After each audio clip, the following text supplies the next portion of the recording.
Assalamu alaikum wa rahmatullahi wa barakatuh, which means peace be upon all of us and all of you. And we're very happy that we have a good crowd today. This is as a part of a series that we've done after September 11th. We've had, I guess, the sharing of faiths of many different groups of people. This center is an Islamic institution, and the Tawheed Institute is an Islamic school. The word Tawheed meaning the oneness of God. Though it's an Islamic school and though it's an Islamic center, we're not going to be biased here of anybody or any group. I guess the main purpose that we're here today is to share faith, to get an understanding of each other. I was speaking to Dan before, and if people can leave today with just an understanding of each other and just, I guess, an ability to think differently. Because I guess the last year, people have felt very sad of what is happening in the world. And if the stereotypes go away, and the unity of us human beings being together as one begins to flourish, the world will be a better place. And how do you do that as an individual? How do you promote happiness with each other and brotherhood, as we call? And the only way to do that is get to know each other. And one of the best ways to get to know each other is to get to know our faiths, what we believe in, what we stand for. And I saw a very nice T-shirt out there. It's a New York City Atheist Club. Interesting. First time I saw that. And I'm sure you'll see New York's Institute of Islam and different groups. And it's not to show that we're angry with each other just because somebody's different, but I think to say that we are all human beings, and the only way that we'll be prosperous and successful is that we live in peace.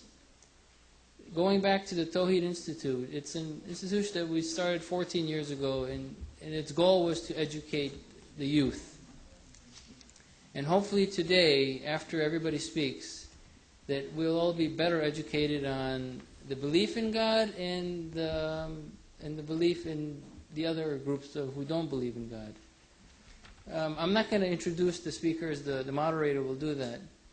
But I'll ask one thing, and it's a very touchy subject, especially for those, I would say, being a Muslim, I can talk for myself. When someone comes to me and starts questioning God to me and maybe putting down God to me, it's very sensitive. But I would ask everybody to just put away their emotions today and open up their minds. And no anger and animosity should come from this. What should come from this is more unity and more brotherhood. And I think in the end we'll see that. And we'll be happier as people and successful as human beings. So without going any further, I'll call the moderator and he'll introduce everybody. What we'll do later on is, to us, by you being here is a gift to us. And in the end, we'll have gifts for you, especially for those who've not been to this center. There's books and Qur'ans and different things for each other to read. And I think that will bring the next step where once you hear the information, you need to go further and study, and I think that will help very much. Thank you.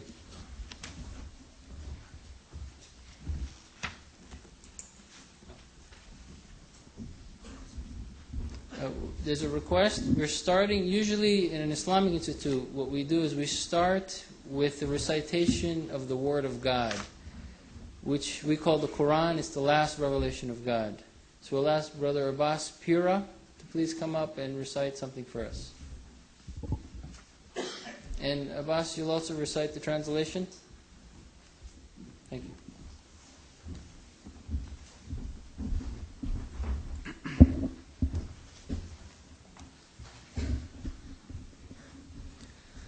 أعوذ بالله من الشيطان الرجيم بسم الله الرحمن الرحيم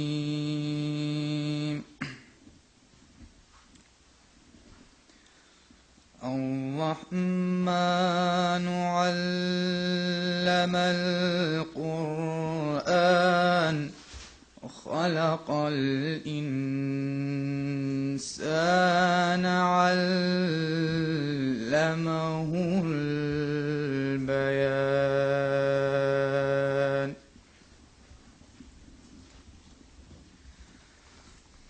الشمس والقمر بحسبان والنجم والشجر يسجدان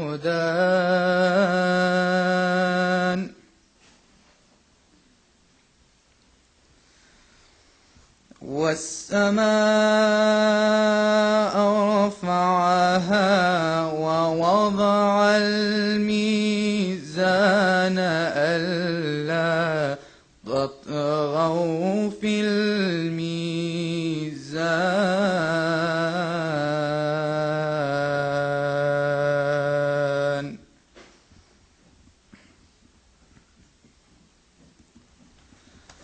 والسماء رفعها ووضع الميزان ألا تطغوا في الميزان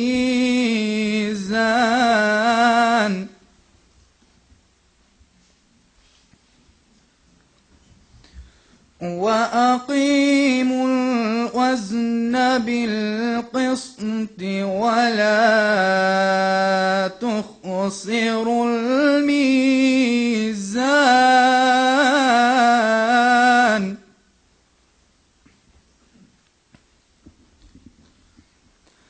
والأرض وضعها للأنام فيها فاكهة والنخل ذات الأكمام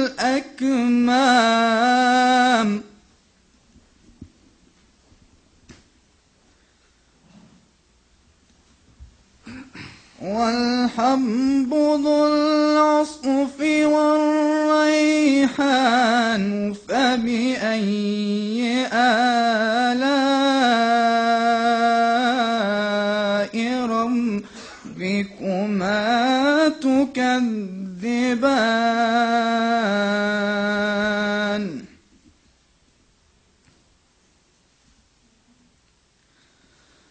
خلق الإنسان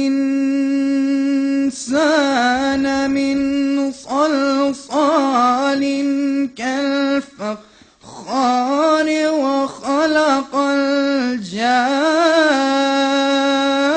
الجان من مارج من نار فبأي آلاء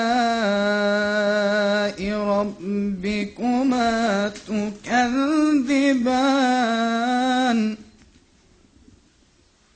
آمنا بالله وصدق الله العلي العظيم.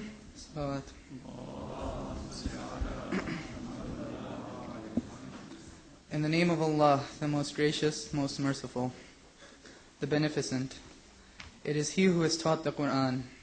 He has created man. He has taught him speech and given him intelligence. The sun and the moon follow courses, and the herbs and the trees, both alike bow in adoration. And He has raised the firmament high, and He has set up the balance, in order that you may not transgress. So establish weight with justice, and do not fall short in the balance. It is He who has spread out the earth for His creatures. Therein is fruit and date palms, producing spathes. Also corn, with its leaves and stalks for fodder, and sweet-smelling plants. Then which of the favors of your Lord will you deny? He created man from sounding clay like unto pottery, and He created the jinns from fire of smoke. But they called... Then which of the favors of your Lord will you deny? Sadaqallahu al-Ali al-Azim. So...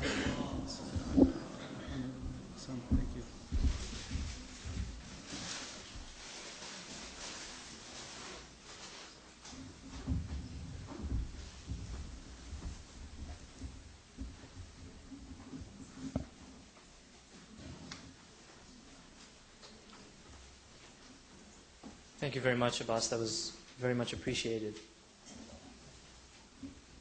My name is Muhammad Athar Leela, and I have the pleasure and the honor of being the moderator of today's debate. Before I begin with outlining how the program will proceed today, as well as a few rules of decorum, and finally by introducing the speakers, I suppose I should mention a little bit about myself. I'm currently completing my master's degree in journalism at the Graduate School of Journalism at Columbia University, where one of the first things we're taught is to identify our biases, then declare them, then promptly throw them out the window. So I suppose I should identify some of my biases. I am a practicing member of the Islamic faith. I'm also from Toronto, Canada, if that means anything. And I enjoy the occasional game of ping pong. All humor aside, I promise that today, to both of our speakers, this is a personal pledge that I make to you, I will be as even-handed and as fair as I possibly can be, and that reigns especially true for the timings. Some of the segments that we have been allotted a specific amount of time, so please don't be upset if I have to cut you off halfway. I will give you both a 1-minute warning so that you know that the time will be running out, so that you can plan your talks accordingly. It's also a great pleasure to see that this auditorium is at capacity. I see there may even be some people who are standing at the back. For those who come late, please try to find a seat if possible. If not, please speak to one of the organizers. We can try to bring in some other seats for you. And this afternoon we have two very distinguished and qualified speakers to bring focus to the question of the debate, and that is, does God not exist? I'll begin by explaining a little bit about how the program will run. For those of you that entered, you would have seen a table directly in front of you. There is a program itinerary on that table, but for those of you that do not have it, Dan Barker will begin with opening arguments against the existence of God, and that will run for approximately exactly 20 minutes, followed by a rebuttal by Hassanein Rajabali of 10 minutes, followed by a reply from Dan Barker of 5 minutes. That process will switch over. And following this, Hassanein Rajabali will give an opening argument about the existence for God, or an argument for the existence of God, and again, that will be 20 minutes. Dan Barker will have 10 minutes to reply, followed by a final rebuttal from Hassanein, 5 minutes. After that, we're going to have a break for about 5 to 10 minutes because many of us will need to stretch or walk or probably even absorb some of the things that will have been said. And then we will have closing arguments from both speakers, followed by a 30-minute question and answer session. Now, for the question and answer session, in the interest of fairness, what we're going to have done is we're going to ask all of you to write down your questions on the pieces of paper that will be provided. They will be distributed shortly before the question and answer session begins. And once you've written down your question, please hand it to one of the organizers, either myself. There are some organizers sitting here at the left. Ali, if you can just raise your hand as an organizer, he's here. Or Hani at the front. Just hand your question to one of them, and we'll make sure that it gets sent to the front. Please accept our apologies if your question is not answered. We do have a very short amount of time. 30 minutes is not a lot of time, especially since many of you will have many questions. And before I introduce the speakers, I'd just like to go over some of the rules for today's event. The first rule is, it's not really a rule, it's more of a direction. It's probably the most direction we'll give for the rest of the evening. Washrooms are available just outside the hall. If you go outside the hall, turn right and then turn left. There are washrooms there. There's both men's and women's washrooms. They have big signs on them, so please make sure you go into the right one. Also, if you feel the need to get up during the program, this is an important announcement. Please do so with as little disturbance as possible to those sitting next to you, sitting behind you. And this is especially true for the first 3 or 4 rows in the front where the cameras are. If you do feel the need to get up, please try to walk outside of the line of sight of the camera. It will make things a lot easier for the camera crew, as well as ensure that your big body doesn't get in the way of the camera. And on that note, just please note that there are no unauthorized recordings of today's event. This includes audio recordings, video recordings. Just Just one second.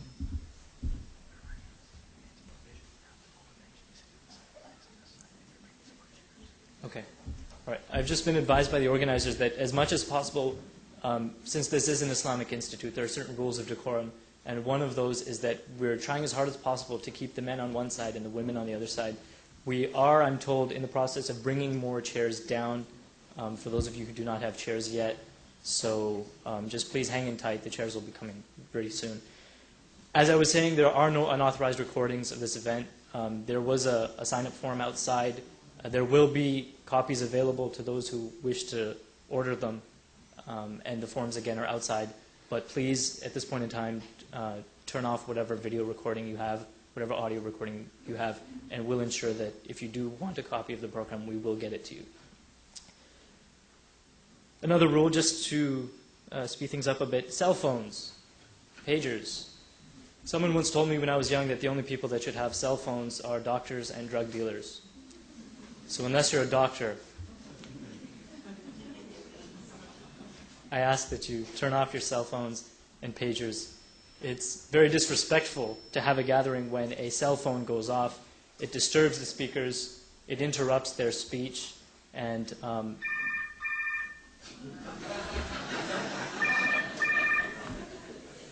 hello? No, I'm moderating a debate right now. I'll call you back.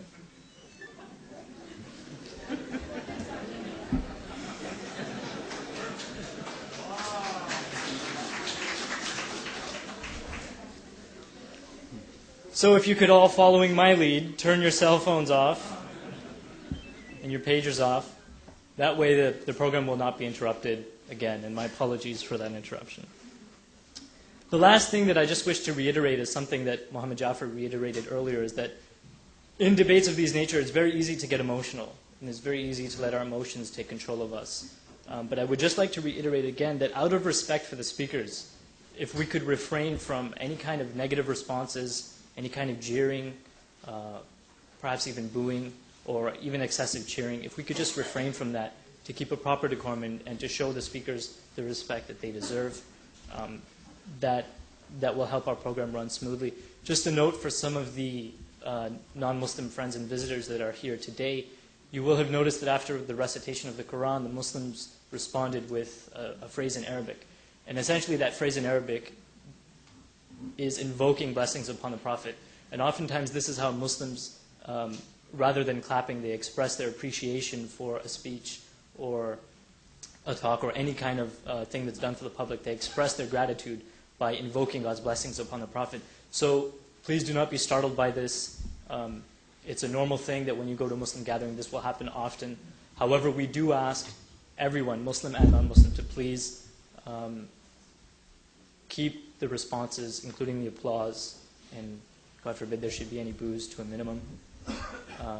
And that will help us go smoothly. Now, I've talked enough. Let's get to our speakers. To my left, Mr. Dan Barker is a former evangelical Christian minister who preached for 19 years before giving up his faith in Jesus and belief in God. He received a degree in religion from Azusa Pacific University, was ordained to the ministry, and served as an associate pastor in 3 California churches. He spent a total of 2 years as a missionary in Mexico and 8 years as a cross-country evangelist. In 1983, following 4 to 5 years of deconversion thinking, Dan became an atheist. He now works as public relations director for the National Freedom from Religion Foundation in Madison, Wisconsin. As an aside, he's also married and has 5 children. Let's welcome Dan Barker.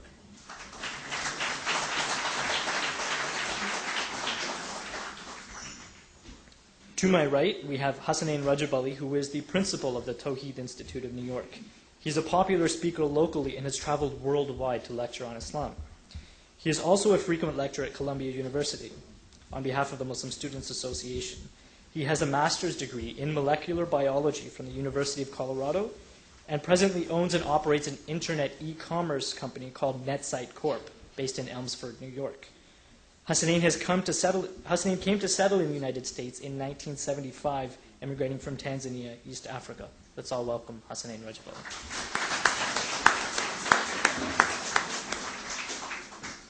And with that, I believe, gentlemen, you both know the rules of tonight's debate. If you have any questions, I'll just be seated at the side.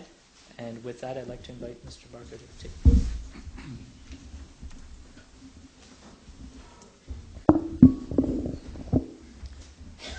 Thank you, Muhammad, for that very entertaining introduction. Very nice.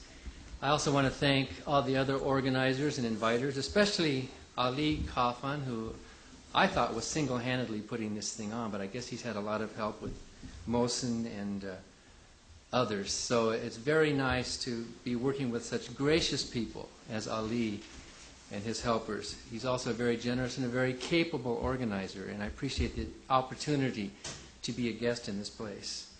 There are also some freethinkers here. There are some members of the Freedom from Religion Foundation here. I recognize Irving, who comes to everything in the country.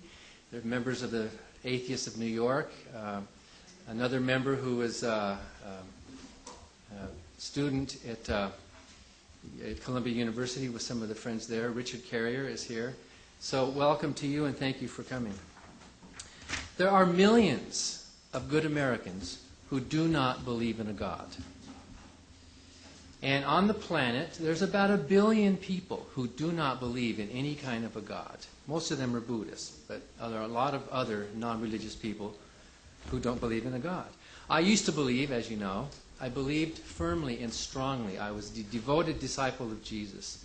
I spent many years preaching, and I changed my mind. I can't tell you the whole story. I can show you my book. It's not for sale today, but it is available through different sources. Losing Faith in Faith, From Preacher to Atheist. Going from a firm Bible-believing Christian to an outspoken atheist. Or if you'd rather hear it in musical form, I have a CD called Friendly Neighborhood Atheist, with 34 songs expressing in an artistic way my lack of belief and my pride at being an atheist and a humanist in this world. Now I am a very happy, moral person without belief. For me, the only guide to truth is reason. Not faith, not tradition, not authority, and not revelation. The only way to know what is true or false is through reason. Now, this is the Islamic Institute, and I'm so happy to have a chance to get acquainted with Ali and the others here, but I am not an expert on Islam. So if you want to score some points, Hassan, ask me some questions on the Qur'an, because I've read much of the Qur'an, but I'm not as familiar with the Qur'an as I am with the Bible. But if you do want some information that is critical of Islam specifically, and critical of the Qur'an, and criticism is good, we should all welcome criticism, because by meeting it, it strengthens our faith, doesn't it? I will recommend to you a wonderful book I just read by Ibn Warraq, Why I Am Not a Muslim. He was raised as a Muslim. He's a scholar. He's an Islamic scholar. He knows these things better than I do. So if any of these things come up, I have to defer to his expertise. Hassan, you and I have a lot in common. A lot in common. When you say that there is no God but Allah, you are telling millions of good Hindus that Vishnu does not exist. Shiva, Devi do not exist. And I agree with you. You are right. Those gods do not exist. You and I are both unbelievers in those gods. When you say there is no God but Allah, you are telling 1 billion good Christians on this planet that not only is Jesus not God, he's not even the Son of God. And I agree with you. The Trinitarian God of Christianity does not exist. You and I are both in agreement. We are unbelievers in that God. When you say there is no God but Allah, you are telling the Egyptians, the Greeks, the Romans, the Norsemen, the Mayans, the Aztecs through history, that Osiris and Zeus and Mercury, Thor, Quetzalcoatl, they do not exist. And I agree with you. You are right, Hassan. Those gods that were worshipped by millions of devout believers, those gods do not exist. The only difference between you and me is that I believe in one less God than you do. Basically, we are the same. We are unbelievers. Did you know that the early Christians were called unbelievers by the Romans? Because they did not believe in the true Roman gods. Although they had their God, they were called atheists.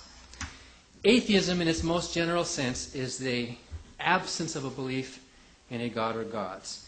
Atheism, with a lowercase a, is not a belief system. It is not a creed. It is not a system of morality. It is simply the lack of a belief in a God for whatever reason.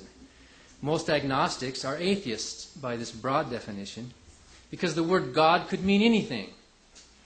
And you can't possibly disprove the existence of something that is not clearly defined. However, when it comes to a particular definition of God, such as the Christian God or the Islamic God, I go further than just the negative, soft, lowercase atheism, and I make the positive claim that that particular God does not exist. In that case, I am an uppercase atheist. Especially when it comes to the gods of the revealed religions. I am convinced and I claim to know that those gods, the Christian God, Allah, does not exist. It is not a belief, it is a claim of knowledge. The word God is minimally defined by the Abrahamic religions to be a personal being who created and maintains the universe, who is all-powerful, all-knowing, and all-good. There are more to the definition, but in minimal sense, that is how God is defined, and that is the God we are debating tonight. Such a God is fictional. Such a God does not exist. First, I will give you my lowercase reasons, and then I will give you some positive uppercase A reasons for this claim. First of all, it's the lack of evidence. If there's anything that's obvious, it is that the existence of God is not obvious. Even the Bible says that. Truly, you are a God who hides himself. Because if there's a God, where is he or she or it? Now, some people say that the absence of evidence is not the evidence of absence. But I disagree. If something is truly non-existent, then the only evidence we could possibly have for its non-existence would be the absence of evidence for its existence. The absence of evidence is not proof, but it is certainly evidence. If God is obvious, if God does exist, if there is evidence for him, then why are we having this debate? We don't debate things like gravity. We don't debate things like, who is our president, or does Saudi Arabia exist as a country? We know these things by evidence. If there is a God, if there is evidence for a God, then why are there unbelievers? Why are there atheists? Are we just blind? Are we just inherently evil and we just want to close our eyes to something that others claim is so obvious? The very existence of 1 billion non-believers on this planet, it's not proof, but it is certainly evidence. I offer myself as Exhibit A. I do not believe in a God. It is not evident to me. It is not obvious to me.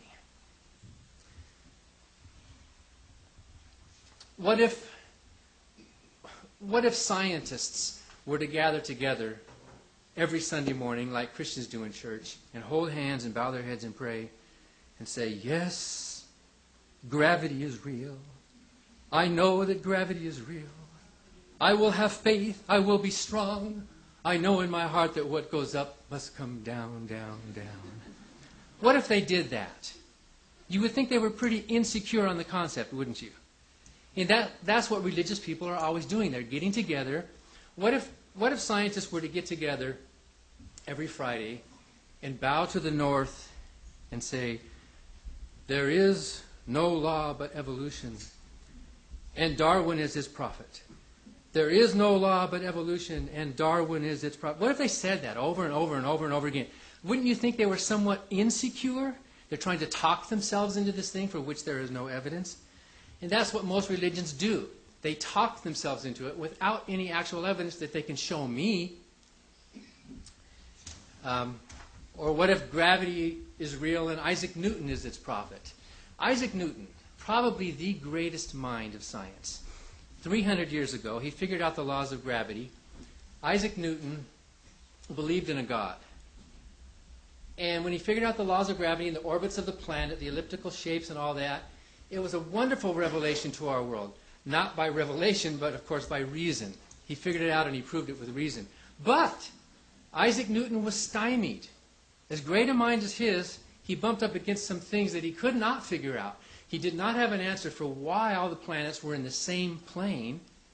How could that be? Why? Or why they were all going in the same direction. And you know what the great scientific mind Isaac Newton said? He said, that is evidence of design in the universe. That is evidence of choice. That's proof of God, the fact that they're in the same plane and go the same direction. Well, we now know that Isaac Newton was wrong. We now know that this gap in his understanding does have an answer. We now understand something about the formation of solar systems and planetary systems. We now know why they're in the same plane, in the same direction. But in his time, it was an unknowable thing. He had this huge gap in his mind, and he said, well, I don't know the answer, so God is the answer. There's a big gap, and he plugged it with his God. How convenient. He had a gap in his understanding. He plugged it with his God.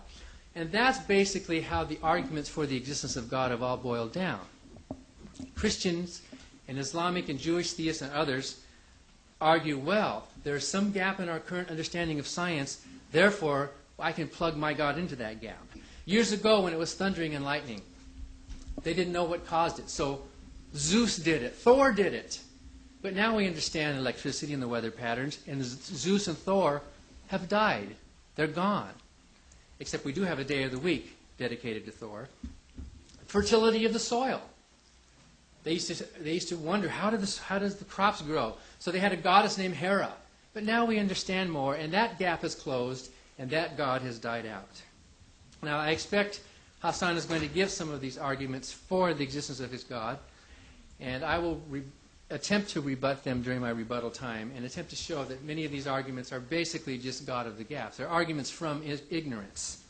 I would also ask you, and I will ask you if I get a chance, Hassan, if you do expect me to disprove God, then tell me what you would accept as a disproof. The principle of falsifiability, I think, is useful. It may not be 100% perfect, but it's useful. For any statement to be true, there must be things that can be said about that statement which, if true, would make the statement false. And the failure to prove these falsifiable statements true strengthens the truth claim of the original statement. For example, if I'm a short, fat redhead, you can say he's not a tall, skinny blonde, right? And if I were a tall, skinny blonde, it would falsify that I'm a short, fat redhead, right? There have to be statements you can say about your claim which would falsify it if they were true. So I'm going to ask you, give me an example of a statement which, if true, would prove your hypothesis false. What would you accept as a disproof so that we're having a fair debate? Now, here's some positive arguments for the non-existence of God. Suppose God is defined as a married bachelor. Does he exist? Well, you don't ask, does he exist? You can just say he cannot exist. A married bachelor is discrepant. You can't have such a thing. And there are about a dozen different ways that God has been defined in the revealed religions that are mutually incompatible. Definitions of God that cannot exist in the same being. For example, here's a trivial example, and I will move on to a stronger one later, but here's a trivial example. If God is defined as all-merciful, or infinitely merciful, as I've heard some Muslims say, and if God is also defined as a just God, then such a being cannot exist. Because why? What does mercy mean? Mercy means that you give punishment with less severity than is deserved by the crime. You committed this crime, you deserve this punishment, but be merciful to me, God. And so God gives you less punishment. Maybe he sets you free. Maybe he's infinitely merciful. By the way, if God is infinitely merciful, then I'm not going to hell. Right? If he's infinitely merciful, no one's going to go to hell. But that's a side point. But to be just, what does it mean to be just? What is justice? Just means that you have punishment that fits the crime. You commit a crime, you get this punishment. That's justice, right? We want justice in the world. But if God is all merciful, infinitely merciful, then he can never be just. If God is ever just, only once even, then he cannot be all merciful. He has to be sometimes merciful and sometimes just, but he cannot be all merciful. So it follows, a God who is defined as all merciful and just not only doesn't exist, but cannot exist. Here's a stronger one, though. God is defined as a personal being. To be a personal being, you have to be able to make decisions, which means you have to have a potential of uncertainty. Tomorrow I'm going to decide something, but before then I could change my mind, right? So I'm a free personal being because I have that ability, at least in principle, to change my mind. If I didn't have that ability, then I would not be a free agent, a personal being. But God is also defined as all-knowing. He's defined as omniscient, which means that not only does he know everything about the past, the present, and the future of everything, but he also knows all of his own future decisions. If God knows all of his own future decisions, and if the set of future facts is fixed by his omniscience, then that puts some limits on his power, doesn't it? He's not able to change his mind between now and then. He has to go like a robot or a computer program. He is stuck. If he knows the future, he can't change it. If he goes ahead and proves his power by changing it anyway, then he wasn't omniscient in the first place, was he? So this is a shorthand version of saying that a God who is defined as personal and all-knowing not only does not exist, such a God cannot exist. He either has freedom or he doesn't, and if he knows the future, he has no freedom. I call that the free will argument for the non-existence of God, or FANG for short. Another problem, another Mary Bachelor problem, is the idea of an immaterial mind. All we know about minds is that they exist within some kind of a physical housing, a human brain or a computer or something. We have no evidence or no coherent definition of a mind or a spirit that can exist apart from something physical. Another evidence for the non-existence of God is that all these God believers claim, virtually without exception, that believing in God makes you a better person, makes you more moral. Believing in God is how you can live the good and right life. But when you look at the lives of believers, you don't see better lives. You don't see... Muslims are not more moral people than atheists. They don't love their children anymore. They don't provide for charity anymore. Muslims, Christians, and Jews were just about the same. In fact, in America, non-believers score better than Christians do on a lot of these moral, charitable things. And if there is a God who gives us these absolute moral standards, then why do no believers agree on what they are? Take the death penalty, for example, or abortion rights, or gay rights, or euthanasia, or women's rights, or doctor-assisted suicide, or stem cell research. You name it. You will find devout, praying God believers falling on both sides of those issues. God believers don't agree with each other. So where is this absolute morality? That doesn't disprove God, but it is an evidence against the existence of a God who gives us moral standards. Another argument against the existence of God, of course, is the problem of evil. All you have to do is walk into any children's hospital, and you know there is no God. Children are in pain, they are suffering, their parents are desperately praying for God to protect them. They're praying, Jesus or God or Elohim or whoever, protect my child, and the children die. They don't survive. Occasionally, according to statistics, some of them will get better, prayed for or not. And of course the believers think, well, that's proof of prayer. But in my family we had a traumatic situation where my wife did survive, not because of invoking prayer, but because of invoking good medical attention. On September 11th, Hassanain, those God believers who committed that act of terrorism had a foreknowledge of the evil that they wanted to do. They had a belief in a God, they had a belief in a heaven. And it's not only Muslims, but it's believers of all stripes who commit horrible acts. What if you had known what was in the mind of those terrorists? What if you had known about it in advance? And what if you had the ability to stop it without any risk to yourself? Would you have stopped them? I would have. I'm sure you're a good man, and you would have stopped it. You would have stopped the bloodshed. You would have stopped the trauma. I would have, as a good human moral person. If you say yes, you would have stopped it. Then you're nicer than God. Because God had the foreknowledge. God had the power to stop the brutality. But he did nothing about it. In my book, he is something of a moral accomplice. Also, besides these evidences for God's non-existence, I don't see any need to believe in a God. You can live a good moral life, a happy life, a reasonable life, a compassionate life. Even Jesus said, they who are whole don't need a doctor. Well, most of us atheists consider that we are not sick. We are not sinners. We don't have this need for some master up there to whom we can bow as a slave. And we can live good lives without the belief in a God.